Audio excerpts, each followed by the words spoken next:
Welcome to Books of Our Time. Thank you for joining us. This program is brought to you by the Massachusetts School of Law and is shown nationwide. The book we will be discussing today is The Baby Business: How Money, Science, and Politics Drive the Commerce of Conception. Joining me today is the book's author, Debora L. Spar. Debora is the Spangler Family Professor of Business Administration at the Harvard Business School. And I am Joseph Devlin, Assistant Dean of the Massachusetts School of Law, and your host for today's show. Thank you for joining us, Debora. Thank you, my pleasure. Debora, before we get into this whole business, the baby business, I would like for you to explain infertility and its ancient roots and what happened to women in the past when they couldn't bear children. Well, it turns out, although many people sometimes think that infertility is a modern disease, that infertility is about as old as recorded history. And if you go back even and look at ancient or primitive art, what you see is that a large chunk of the artwork is dedicated to fertility. It's fertility goddesses. If you think about it, it was clearly a preoccupation even in ancient times. And if you look in the Bible, there's many stories, the story of Sarah, the story of Rachel, of women dealing with infertility. The problem was, of course, that back then, for women who were infertile, there was basically nothing to do except to pray and to use these fertility symbols or fertility goddesses, or to engage in a whole range of rituals that now seem rather quaint to us, like bathing in muddy water. But before we get to the rituals, because I would like to talk about some of those, I think our viewers would be interested, it was only women who were blamed. Right, because of course back then there was no understanding of how conception actually occurred, and because any physical signs of conception were in the woman's body, this pregnancy and childbirth obviously, the presumption was, almost across the board in all societies, that if a couple couldn't conceive, it must be the woman's fault. And so a woman was always blamed if the couple was childless. And in your book you say it was either because it was a sign of God or because the woman was somehow sinful. Right. What happened to women who couldn't bear children? Well, this really varies across cultures. And what you do see constant across cultures is this preoccupation with fertility and this blame on the woman. The punishment, if you will, for the woman for not being fertile really varied. So in some cultures it was just sort of seen as bad luck without a punishment. In many other societies, though, the husband was free to either divorce the wife, kill the wife, get another wife, banish the wife from the household, a whole range of rather unpalatable options for the poor woman, especially since in roughly half the cases we now know it was probably the man who was actually infertile. Well, we can't go back and change that. No, we can't. Let's move ahead to, let's say, the 1500s, the 1600s. In your book, you say that the attention turned to witches. And witches, I noticed in reading the book, they were blamed now for men being infertile too. So there was this switch to understand that men had the problem also. Even though the killings and the murder and the suicide might have subsided, women were still looked down upon and scorned if they could not bear children. So tell me about some of the cures. Right. Well, just to go back to the witches for a second, because this is a really interesting piece of it. In a period in the Middle Ages, when Western European societies became sort of obsessed with witchcraft, there was this belief that witches were involved in infertility. So that witches caused infertility, and sort of the reverse, that infertile women were witches. Oh. So there was this very deep-seated link, and where it became really tragic was that midwives, because they assisted in childbirth, were also believed to be witches.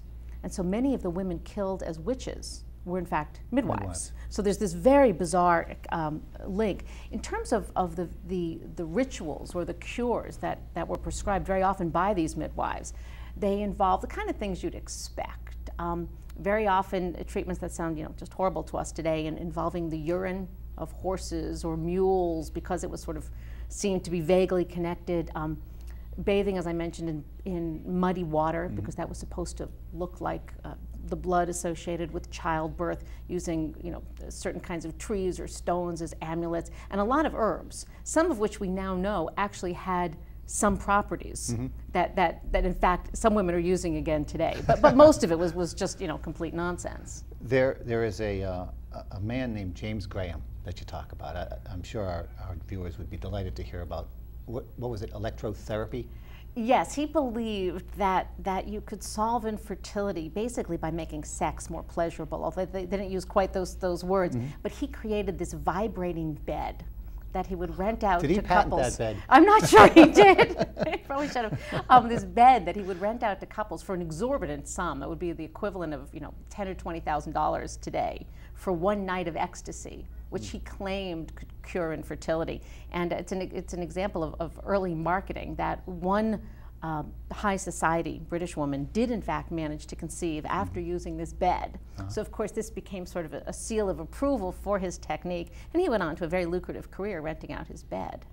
But none other than that high society person. Well, there were some other people who got pregnant, other testimonials, but they were almost certainly coincidental rather Statistically, than they causal. Would have to. That's right. I see. When we get into the 1800s and we have medical advances, it's come to be understood that infertility has a biological basis, or even bases. You write of a Dr. John Rock. Tell me what he did. Well, John Rock is one of the sort of silent heroes of the sort of modern infertility history. John Rock practiced here in Boston. He was one of the leading doctors of his day, and he focused particularly on illnesses in the biology of the female reproductive system. And he was one of the first people to really understand at a biological level the role that hormones played in regulating reproduction. These advances had occurred earlier in the 20s and 30s, but it was really Rock who started doing the experiments and really had the idea for the pill. And he actually became really the father of the modern day pill, although as a devout and practicing Catholic, he wasn't willing to take the experiments really out of the lab. Far. That's right. And in the course of working on what became the pill, he also became deeply intrigued and worried by women's infertility, and became, I think he was the father, I'm not going to get the number quite right, of 6 or 7 children. So he was a big fan of large families, and so he really was personally committed to curing infertility. And he understood that in many cases of infertility, the physical problem is actually pretty simple, that there's a blockage in the woman's fallopian tubes, so the egg can't get to the uterus to be fertilized. So he began to hypothesize that what would happen if you took the egg, took it out before it hit the fallopian tube, fertilized it outside the body, and then put it back in. So it's just a direct circumvention of the blocked fallopian tube. And that, of course, is exactly what we do today with in vitro fertilization. That is in vitro fertilization. That is in vitro fertilization. And what Rock did, along with his female lab assistant, was they actually managed in the lab to convince a sperm to fertilize an egg. The role of hormones in that? In that particular experiment, they hadn't used hormones. It was sort of parallel experiments. They took the egg, and they were able to and do it? they mixed it with the sperm, and the egg fertilized. And this was in 1940 1944. or so? 1944. Now, to be fair, it took hundreds of tries, and the lab assistant was really the one. It turns out that you actually have to have finger skill to get the mixing to occur exactly at the right point. And when it happened, they were both amazed and I think terrified by it. So they did it 2 or 3 times, and then they dropped this set of experiments entirely. If they drop it in the 40s, it doesn't actually come to fruition until the 1978. The 70s with Louise. Louise Brown, who was the first test tube baby born. And what happened was Rock's experiments did make the medical news. People were aware of them. They really ignited an increased demand for fertility treatments, although actually focusing more on the hormonal side rather than the in vitro side, because it was still seen, Rock, recall, only fertilized the egg. He didn't take what would be the next step, which would be implanting it in the womb. And that's where it turns out the hormones are critical, because what you have to do in vitro fertilization is basically convince the womb of the woman that fertilization has taken place. In a normal pregnancy, the womb knows that because the fertilization has taken place inside the body. When the fertilization takes place in the laboratory, you have to use hormones. And you have to get the hormones to convince the body. I see. And the hormones have to be delivered in very precise quantities at very precise times. So that was a lot of iterations too. Exactly. And that was actually the piece that in retrospect took nearly 30 years to figure out. Oh, I see. Okay. Yeah. I thought there may have been a moratorium, but instead it was just more and more fine-tuning. Right. I noticed that Louise Brown has a sister also, Yes. and she was a product of in vitro fertilization.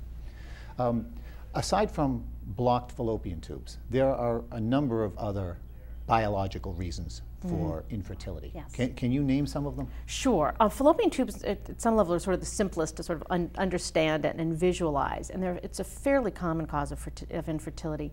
In addition, for many women, there are hormonal imbalances. So because hormones play such a big part in fertility and conception, if a woman's hormones aren't exactly at the right levels, which they aren't for many women, that woman's going to have a very hard time conceiving. So in those cases, generally the treatment is, as you'd imagine, hormones. Hormones. To sort of get the system. But again, precision is required. That's right. Although in the early days, and we still see some cases of that now, fairly crude treatments can also work. This is where you see a lot of the multiple births coming. Yes. That if you just sort of give a woman additional hormones, it may jumpstart. Massive amounts of vitamin C. That type of thinking. Right. A little bit more. More is better. A little bit more precision, but perhaps not much more. Then there are some women who have problems with their uterus, with the womb, whether through just genetic defect. Their mothers may have taken DES during pregnancy, which has meant that these women were born with wombs that aren't shaped quite right. So for these women, it's sort of the reverse of the fallopian tube problem. They can conceive, They just but can't carry. they can't carry pregnancy, or it'll be much more difficult for them to carry pregnancy. Is that surgery would help that? In some cases, surgery might. In some cases, they can carry pregnancy. It's just going to be a higher risk pregnancy.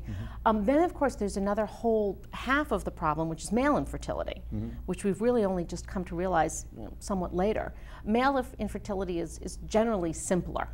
Because the male reproductive system is simpler than the woman's. So it really just involves either that the man produces sperm, but the sperm he either doesn't produce enough sperm, or the sperm don't move fast enough. Low motility. Exactly.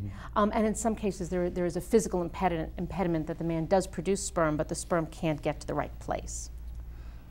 With all of that as a backdrop, what are we talking about in terms of percentages of the American population unable to conceive? They're actually, I think, much higher than people imagine. It's actually 10 to 15% of women will experience infertility, and roughly 10% of men. And then there's some small number of cases where individually neither the woman nor the man is infertile, but for some reason when they're together, they're both sort of borderline enough that as a couple they're infertile. I see. So it is 10, 12, 15% of all adult populations And experience so we're infertility. Talking millions. Yeah, absolutely. Millions of Absolutely. couples.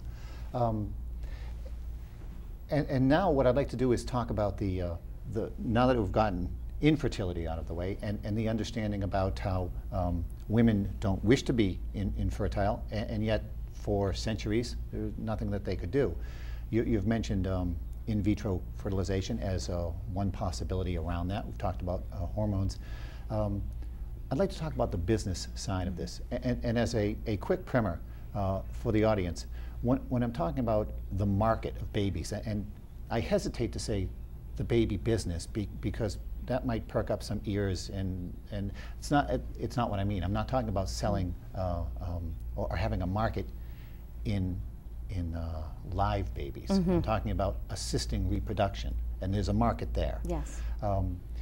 The example that I use, and it's close to the example you use in your book, is apples. People buy apples, and they like apples. And there's a law of supply and demand, which is where we start.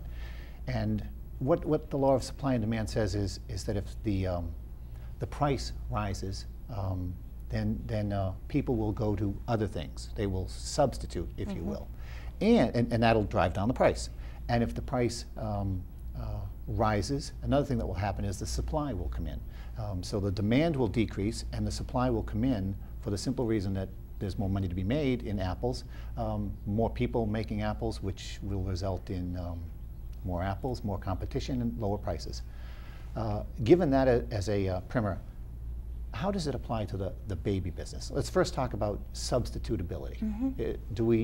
We can substitute oranges or other fruits for apples? Can we do that in the baby business? No. Why not? We can't. Well, this turns out to be the sort of the most marked idiosyncrasy of this business. And it's because, and I think it's useful to use the economics terms, although as you mentioned, some people will be offended by that.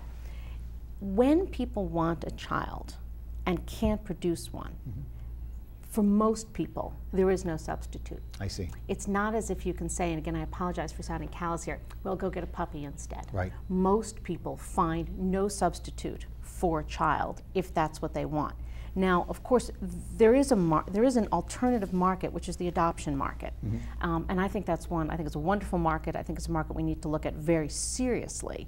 And for some group of people, if they find out they're infertile, they're perfectly delighted to adopt a child. For another group of people, for better or worse, they want a child who's genetically related to them. And if that's what they want, a child who's genetically related to them, there is no substitute. I understand that. And we can talk about adoption now if you'd like, because you devote a fair portion of the book to it. And I can see how the way the book is structured, you talk about the demand being so high that what medicine has done is try to accommodate that genetic demand, and adoption is always there. You state in the book that adoption reached its apex in the United States in the aftermath of World War II. Why was that so? Well, all of the social forces sort of conspired together. First of all, we had after the war, there really was, if for lack of a better word, a leave it to beaver culture. That the ideal, the social norm was dad at work, mom at home, and two kids running in the yard. And that really was seen as the American dream. So for young couples who couldn't produce those children on their own, they turned readily towards adoption. There was no medical treatment at that point, so adoption was the only recourse. They turned to it eagerly. We also had, after the war, a little bit more sexual promiscuity. So the social barriers against premarital sex or extramarital sex had weakened a little bit, but contraception was not particularly adequate, and abortion, of course, was illegal. So there was a supply of babies, a demand of babies, and the market, if you will, worked quite well in the 50s, 60s, and into the 70s when we got a change. It sounds wonderful.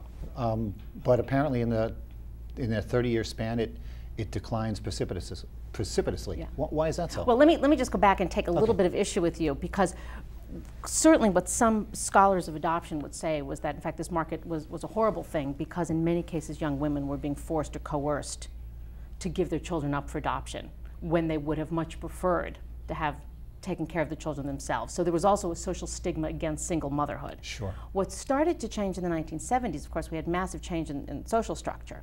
So first of all, we had contraception. So the legality of the pill changes everything. Yep. Secondly, we had the legality of both contraception and abortion. So you get right, Roe v. Wade. Exactly. So you put those two together, and the supply, if you will, of available babies just falls off. What also goes along with that is that it became much less of a social stigma for a young woman to raise a baby as an unwed mother.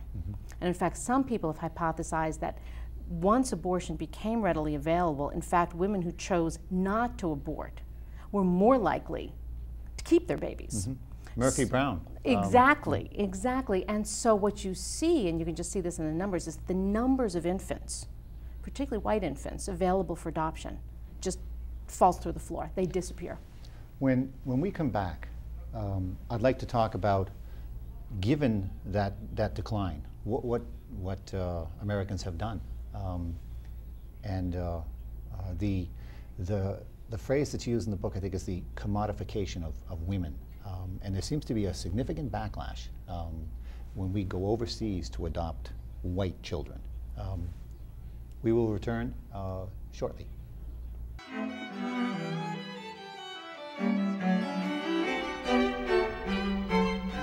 Welcome back. My guest today is Debora Spar, and she's written a book called The Baby Business. Debora, when we left, we promised our viewers to talk about the international impact of American, American women going overseas to adopt white babies because there doesn't seem to be enough of them in the United States. Has this caused a political backlash? A little bit. Let me go back just one step if I could. What happened after we saw the real drop-off, the decline in available babies in the United States, was that couples, as you mentioned, did start going abroad. Mm-hmm. They didn't go for white babies initially because there weren't any available. So the first market, if you will, to open up for any large-scale adoption was Korea.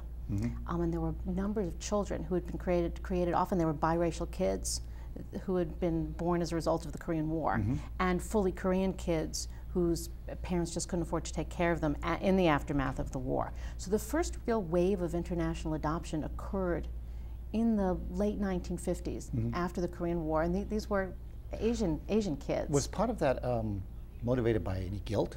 Some of it was. There was. I also should mention there was a little teeny bit of adoption, even right after World War II, of some German kids, some Greek kids. Mm-hmm. But yes, the Korean adoption was guilt, humanitarian, mm-hmm. desire for children, mm-hmm. And then the realization that there were available babies there. Mm-hmm. And that market sort of plateaued for a while because there were only so many children available. Then we started to see sort of adoption opening up in parts of Latin America. Guatemala, mm-hmm. Peru a little bit, although Guatemala really became a fairly large country in terms of adoption potential. And then where this market, if you will, really took off was, oddly enough, after the Berlin Wall came down. Why so? Because you wouldn't think the end of communism would have led to an increase in international adoption, but it did. Because the first place we really saw this was in Romania. So after Ceausescu, the Romanian dictator, was killed, American TV crews rushed into Romania. It was a very violent, vibrant event. And one of the things that just shocked them and quickly shocked the American public was the horrible state of orphanages in Romania, mm-hmm. and the horrible state of the children in these orphanages. Part of Ceausescu's madness had been to try and encourage Romanian couples to have as many babies as they could for the good of the fatherhood. Mm-hmm. And so these poor couples had way more babies than they could possibly afford. Many of them were abandoned in orphanages, and the state had no funds to take care of them. So these were just tragic pictures. And so there was, again, sort of a wave of humanitarian adoption. Mm-hmm. Couples, many of them who were the journalists or the aid workers who had gone over, feeling so horrible, they brought the babies back home. And then the adoption agencies realized that there was a real potential here, and these babies were white babies. Mm-hmm. And so there was a real increase of adoption out of Romania. And then it's sort of, if you can imagine, sort of spread across what used to be behind the Iron Curtain. Russia became an available spot for adoption, mm-hmm. Poland, the countries of the Baltic states, and then of course China, where there had been, over the past few decades, a one-child policy, yes. which for complicated cultural reasons had meant that many poor families were abandoning girl babies. Mm-hmm. I see. If we come back to the United States market, I'd like to talk about the market specifically. We've got what you call a very highly fragmented market for assisted reproduction. For instance, we have a market in male sperm. And I'd like you to give our viewers the contours of that market, if you would. Well, this is a market it's been around for quite some time. It's probably the oldest commercial side of the fertility market. We've had commercial sperm banks since the 1970s now. Quite a few banks out there. Some of them are very large banks that do thousands of sales a year. And it's a pretty basic business, although somewhat embarrassing, even to describe. But generally young men donate sperm. We still use that word donate. Do they donate? No, they get paid for it.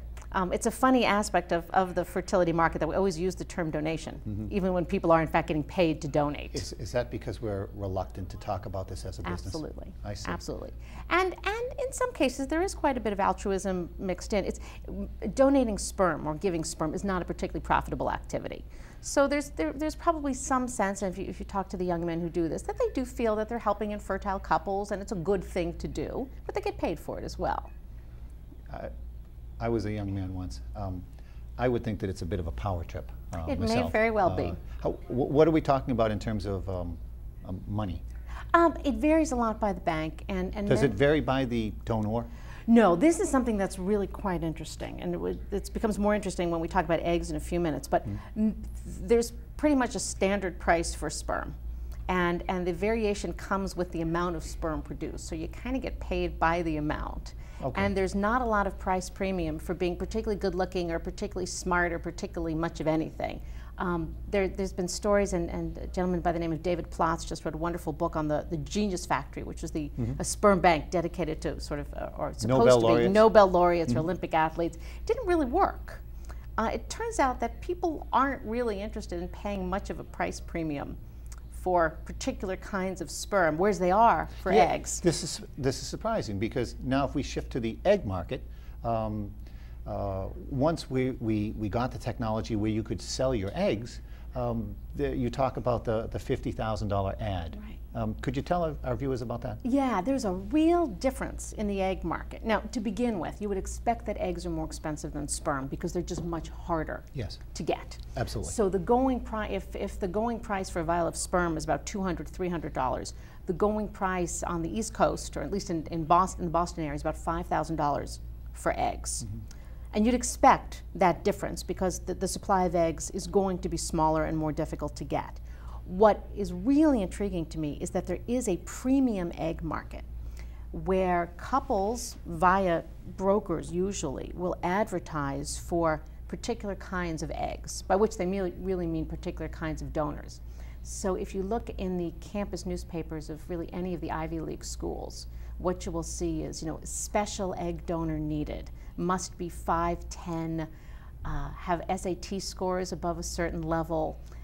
Generally, the parents-to-be would like athletic abilities or musical abilities. I keep saying apparently there's a real premium for playing the cello or things of that sort, which you don't see in the sperm market, but you do see in the egg market. And those eggs, the designer eggs or the elite eggs, can fetch anywhere between $25,000 and $50,000.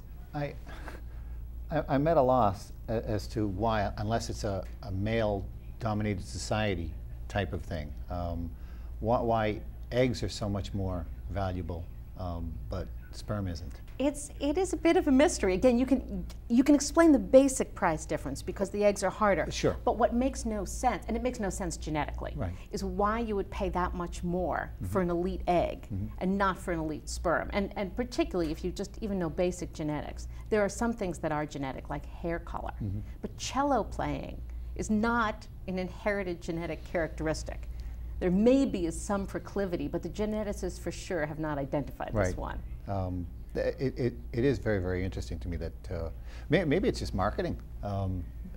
Maybe it's a failure of the marketing firms for the males. I don't know. It may be. I think it also says something about how we think of women differently than men. And if you look at the ads, the sperm ads don't give you a lot of information. There's almost never pictures. Whereas with the egg donors, there's always photographs of the women, and they tend to be very attractive photographs. Maybe that's a function of our superficiality. The women have to be good looking. Yeah. Men don't have to be. The one thing that men do have to be, which is interesting, is they have to be tall. They do. So if you are well, shorter, we all know. Go ahead. If you're shorter than 5'10" in this country, you cannot donate sperm. Well, there's no market for short men. Isn't it true that you can't be president? Apparently so. There's that. That's possible. Yeah, I understand that. So we've talked about the egg market, we've talked about the sperm market. We actually now also have a market for wombs. Yes. And this is something I didn't know, but we've talked about surrogacy, or in terms of surrogacy, it's an ancient practice. It's where someone else carries the baby. But we've gone beyond surrogacy, and that really wasn't a market, because as you explain in your book, there were only two reasons why you would do that. Altruism, because your sister couldn't get pregnant, or because of duress. You were forced from some higher power to carry a baby. But now you can rent out your womb. That's right. In the United States, or everywhere? No, I mean, theoretically you can do it anywhere, but the United States is really probably the largest market for surrogacy, because in many other countries there are laws against it. Women are forbidden from selling their wombs or from renting. Surrogacy, commercial surrogacy, a fairly stable practice legally. Legally, but my guess is legally provided you stay in California. That's right. If you move outside of California, if, for instance, the surrogate mother moves, I'm not so sure that a state which would not wish ever to follow the California lead, would honor that contractual. That's probably right. And you're the lawyer, I'm not, but my understanding is that basically surrogacy contracts are not enforceable. Not that I know of. Right. And it's and we'll get to that when we talk about the structure of the market and how you'd like to have a framework for it. But before we do, in terms of the market itself, you refer to the fertility market as a niche market because it is highly fragmented. There is an awful lot of uncertainty. The prices are very, very high. And one obvious solution to you is to get insurance companies involved. How would they change the market? Well, in Massachusetts, we have had that change. So under Massachusetts law now, insurance companies, under most conditions, and of course there's complications, have to cover the cost of infertility treatment if they cover pregnancy and if the woman fits their definition of being infertile. And what you see happen is really interesting and pretty predictable in business terms. Once insurance companies enter the picture, they're going to negotiate prices, and they're going to negotiate prices down. Yes. So whereas the average cost for a cycle of in vitro fertilization in the United States is $12,400, in Massachusetts it's usually about $6,000. So the prices literally come by more than half. Which will increase the supply. Or well, it increases the demand. Increase exactly. The demand, and yes. That's the price to the insurance companies, not to the couples involved. So in Massachusetts, the demand for IVF is much higher than it is in other states. And the demand is going to be much higher, not just because of the price, but because you actually don't pay the price. That's right. We as a state have decided our society will pay. That's right. And you refer to that as I think you talked about it in terms of the Lighthouse model. Could you explain that? Right. Well, the Lighthouse Models is sort of a metaphor in economics of certain kinds of public goods, lighthouse being the sort of archetype, that it's never going to be in the interest of any person to create a lighthouse because you'll never get money back from it. But it's in the interest of society to create lighthouses. So there are certain goods like highways, clean water that governments usually pay for. Fertility is never going to quite fit that model. But what we are seeing is something that I call closer to the hip replacement model, that in Massachusetts we've decided that fertility treatments like hip replacements or coronary bypass are medical treatment in some cases, and in those cases we as a society will pay for them. And what happens commercially is actually pretty interesting. Of course, the margins for the fertility clinics are going to shrink because they're earning less, much less per cycle. Right. But because there's now so many more people who want these treatments. It's the old adage, you make it up in volume. That's exactly right. And in fact, the Boston IVF here in Boston is the largest fertility clinic in the world. Has there been an influx to Massachusetts? Anecdotally, yes. Oh, so good. A number of people I interviewed said, well, we moved to Massachusetts because we could get coverage here. Yeah. That makes sense. Let's talk about some other medical advances. You mentioned in your book, and this I didn't quite understand. You first start talking about how we can actually have a male sperm with a female egg implanted in another woman so that the birth mother is not the genetic mother. And that's called gestational surrogacy. And you say that it doesn't really matter who the birth mother is. And that increases the supply because it used to be, it would be her genetics. And now it isn't. So as long as she's healthy and young and stays away from drugs, et cetera, a healthy lifestyle. But at the same time, isn't there something about how that you actually end up with a child that has the father, the egg mother, and the birth mother's genes? Is not quite. Here's where the technology gets complicated. So in gestational surrogacy, which you think would be about as complicated as one can imagine it, you technically can have a child who was born with 3 mothers. So there's the genetic mother who provided the egg. Yes. There's the birth mother who didn't provide the genes, but provided the womb. Yes. And some people believe that there's enough bonding that goes on during pregnancy that she has deep links to the child. And then there's the intended or contractual mother. So there's 3 mothers there.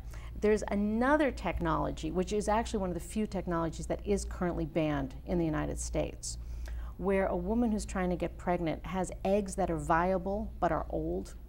She's not getting pregnant with her own eggs. So what has been done in a couple of cases is that they will take the egg of the mother and they will inject it with cytoplasm from another woman's egg. And cytoplasm is the fluid that surrounds the nucleus of the egg. And the cytoplasm will serve to refresh the egg. Make it more receptive. That's right. And those... Whose child is that? Well, those are, and there's only been several babies born that way. But those are babies, whereas in the gestational surrogate, the child sort of, we can think of technically having 3 mothers. In this other case I just described, the child who's born genetically has 3 parents, because we have the father's genes, the mother's genes, and then there's a little bit of genetic material that comes in from the cytoplasm as well. Now technically you could do one of those and implant it in a surrogate, and then you would have 4 parents, but I don't know of any cases of that happening. Internationally, is this happening, or is it a United States phenomenon? This last thing of the cytoplasmic transfer was actually pioneered in the United States. But then, as I said, this is one of the very few technologies where the U.S. government has said no, because they are worried about the genetic implications. So there were some doctors who had been trained in the United States who began doing this practice outside the United States. They moved. Yeah. And then there was some transfer of the technology, if you will, to China.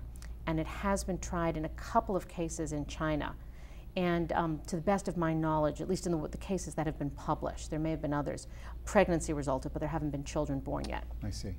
When we return, I'd like to talk about some other medical advances, such as egg freezing and cloning, and then talk about some form of regulatory framework for how we actually admit that there's a baby business and how we approach it as a society.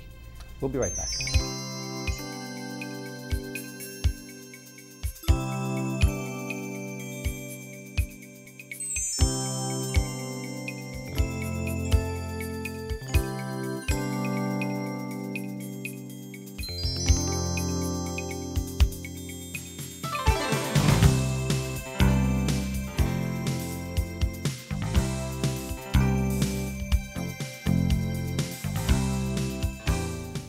Another medical advance, Deborah, is the concept of freezing a woman's eggs. Can you explain how that happens and why there's a market for that? This is really one of the most recent advances we've seen. And the technology here is still very experimental. It's not entirely clear it works yet, but there's great commercial interest and promise. Basically what this is about would be taking the eggs from a woman while she's still in her prime childbearing years and freezing them until some later date. So one can imagine a young woman in 26, 27 who wants to start a career or wants to go overseas, isn't ready to become a mother yet, knowing that her eggs are at their most fertile, freezing the eggs and then deciding later in her life to become a mother.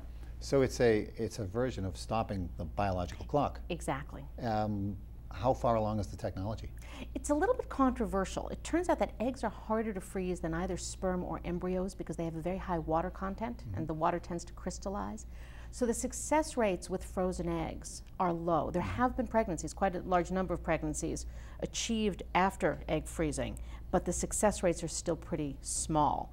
Despite that, a couple of companies, one in particular, have been started, and it's a very intriguing market because you can think of it as sort of an insurance policy for women. Well, you can, except you point out in your book that nobody really knows how long the eggs remain viable while frozen. That leads me to pre-implantation genetic diagnosis.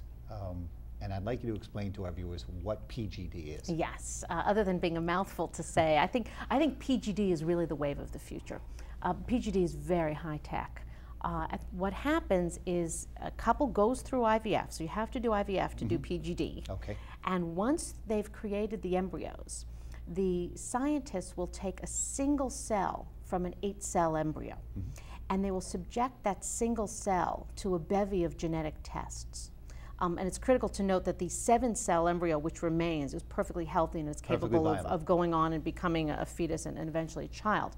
But what they do with that single cell is they test for genetic mutations. So the earliest uses of this technology are really, in my mind, quite miraculous. So if a couple know they're at risk of producing a child with Tay-Sachs disease or hemophilia, one of these horrible genetic diseases, what they can do is, rather than rolling the genetic dice and hoping they don't produce a child with this disease, they go through IVF, they create a number of embryos, they test the embryos, the doctors can tell them which embryos carry the disease and which don't, and then they can choose to implant the healthy embryos. So this is being done with increased frequency. Again, in my opinion, it's pretty miraculous for the couples involved, but you can clearly see the slippery slope, because once you can test for Tay-Sachs disease, you can test for sure for gender, which is easy. You can test for Down syndrome, other diseases which are not which are not fatal, and you can begin to think about testing for things like eye color, blue hair eyes, color, blonde hair, height, exactly. Cello, a little cello in there. We don't have the cello playing gene yet, but one of these days. Well, it does sound fascinating. There's a real concern on some level that an embryo itself, if you create a bunch of them, what do you do with the embryos that you're not going to use? Well, we have this problem already, just through what's now old-fashioned IVF, because when couples go through IVF, they produce large numbers of embryos, generally. They only implant or transfer several of them. So in the United States alone, we believe there's about 400,000 excess embryos in storage. There's not much you can do with these embryos. You can either keep them in storage indefinitely, which is what many people are choosing to do.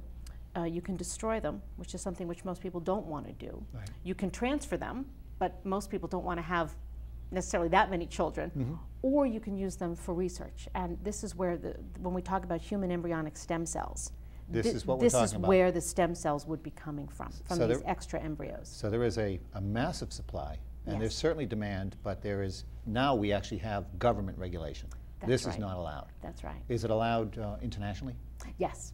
Yes, so the United States, and there's a huge paradox here, whereas with regards to fertility, the United States is something of a Wild West. Pretty much anything goes. Until.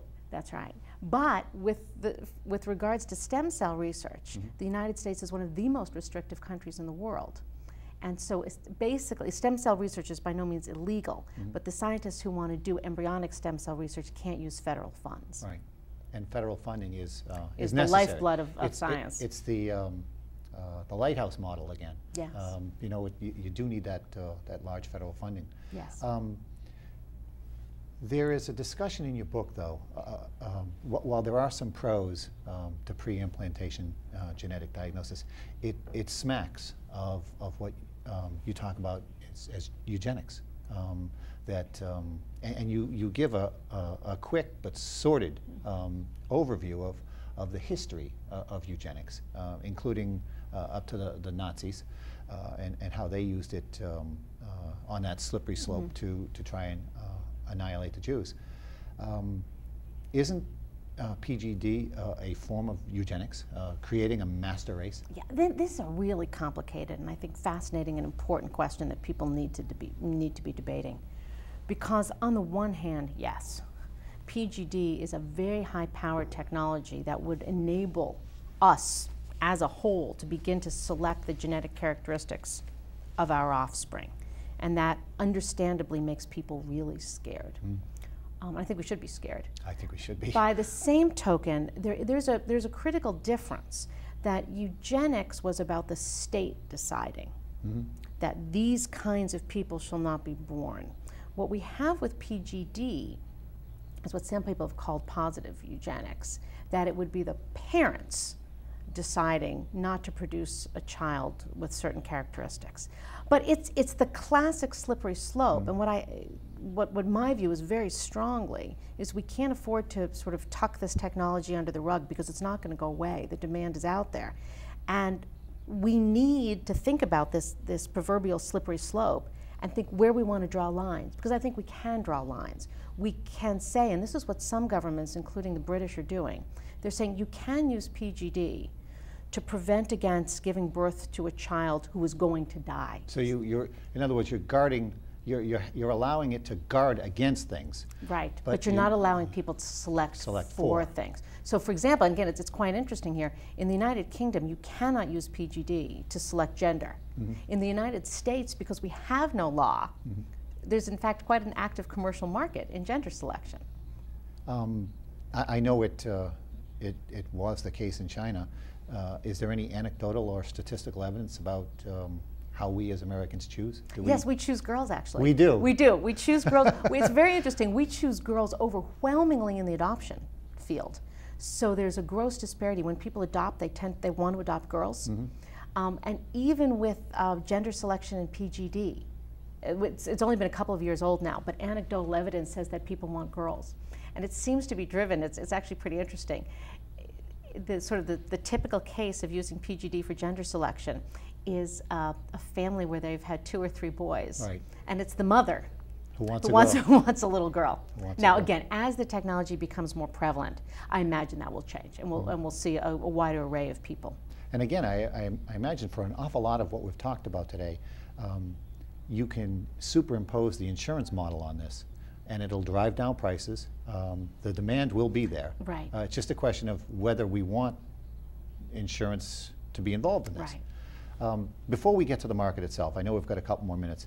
How does cloning impact the baby business? Well, cloning at the moment is sort of the far end of the possible.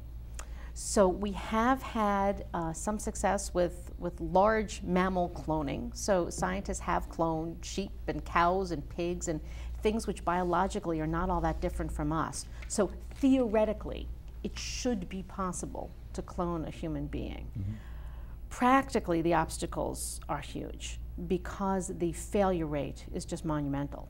So in order to get Dolly the sheep, I think they went through several hundred attempts. And then Dolly the sheep, who was the famous first mammalian clone, died at the age of 6. Right.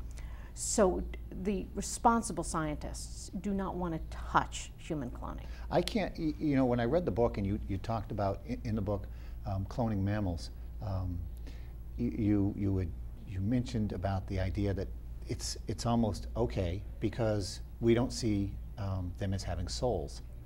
And as I was reading it, I thought, well, does PETA weigh in on this? I wonder what PETA thinks about cloning. Do you know? I don't think they have weighed in, to the best of my knowledge, but it's a really interesting question. I would think that they would be adamantly against it Right. When they get around to weighing in. Although it's interesting because we are seeing there's a commercial market. People want their kitty cat back. Or in you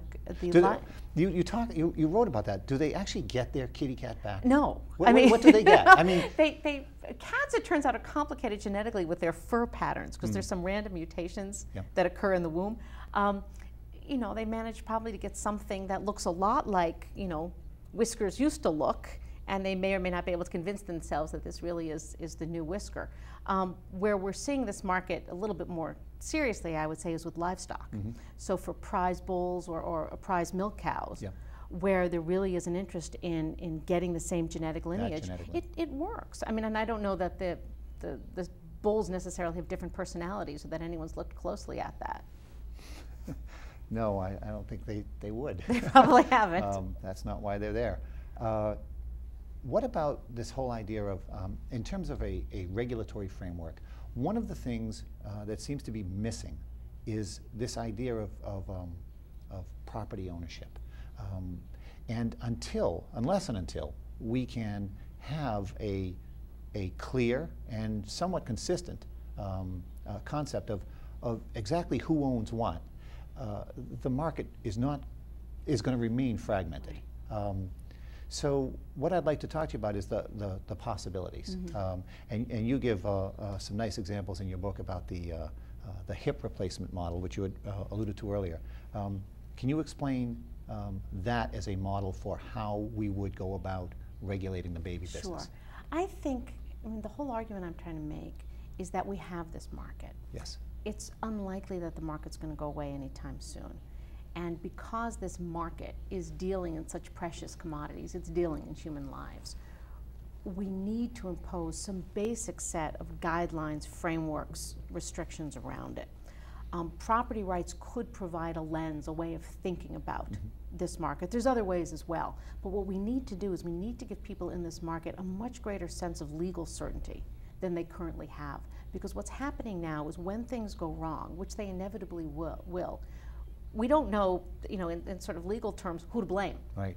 And we don't know how to think about not necessarily property in the ownership sense, but property in the sense of rights and responsibilities. Yes. So if an embryo is destroyed, whose fault is it? Is that murder if an embryo is destroyed, or is it negligence? If an embryo is implanted against a couple's will or against one of the participants in that embryo's will, what is that? Is that an illegal act? If we have a surrogacy situation and one of the three mothers contests the baby, how do we resolve those cases? I mean, we're really making these Solomonic choices without any kind of law behind us. And so what I think we need is some regulatory model and some set of very minimal rules. I don't think we need massive bureaucracy by any sense. But one model could be, as you mentioned, hip replacement, which is to treat infertility as we treat tired hips as a medical condition, fold it into the insurance system, and deal with it the way we deal with most medical conditions. Another model. Well, I'm sorry. You have so many. We've got so little time. One of the problems I see with that hip replacement model is an older woman might want the treatments, but nobody ever wants a hip replacement unless they need it. So the other models, the cocaine model you talked about, where we just ban this, that I believe is unworkable. You talk about the luxury model, which seems to be the model we have now. And then there was one other one. Organ donor, where you can't sell them. Where you can't sell them. Yeah. Surprisingly, you don't actually choose, you don't tell us which one you prefer. Instead, what is your solution? What is your Solomonic solution Well, to this? my Solomonic solution is a bit of a hedge, but it's one I actually believe in. I think we have to debate this thing politically. I mean, I can have my preference, but it's really irrelevant because so many people are going to be touched by this. We have to talk about it as a society. And if I say we should treat this as hip replacements, but everybody else thinks we should treat it like cocaine and just ban it, my preference is irrelevant. Right. So I think we have to get over our sort of prudishness, if you will, talk about this market and debate it. And it may turn out that there's more that we agree upon than we actually think. I think most people in this country would agree on basic health provisions. We have to protect the health of the women undergoing these treatments. We have to protect the health of the children being born through these treatments, which no one is talking about right now. Right. But to be born as part of a triplet pregnancy to an older woman is not a healthy start for a baby. We need to think about that. Not only is it not a healthy start, but when you do these services, as you pointed out, like IVF, a lot of these children end up with a lot of medical problems, which we as a society pay for. Right. And one of your recommendations is we start talking so that we understand the costs. Deborah, I don't think I did the book justice, but I really appreciate you coming on today. It's a great pleasure. Thank you.